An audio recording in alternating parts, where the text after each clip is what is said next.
امام احمد بن حنبل رحمۃ اللہ علیہ فرماتے ہیں، ایک دفعہ مجھے عراق کے کسی گاؤں میں رات ہو گئی۔ میں ایک مسجد میں گیا، لیکن چوکیدار نے مجھے وہاں سے نکال دیا۔ میں مسجد کے باہر فرش پر سو گیا۔ چوکیدار نے مجھے پاؤں سے پکڑا اور گھسیٹ کر مسجد سے دور کر دیا۔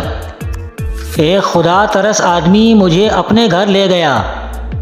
وہ شخص چلتے پھرتے اٹھتے بیٹھتے ہر وقت استغفار پڑھتا تھا۔ صبح ہوئی تو میں نے اس شخص سے پوچھا کہ کیا آپ کو استغفار پڑھنے کا کوئی فائدہ بھی ہوا؟ تو اس شخص نے جواب دیا، جی ہاں، میری ہر دعا قبول ہوئی، سوائے اس کے کہ میری ملاقات امام احمد بن حنبل سے ہو جائے۔ میں نے کہا، میں ہی احمد بن حنبل ہوں، اور تم دیکھو کہ کیسے مجھے گھسیٹ کر تمہارے پاس لایا گیا ہے۔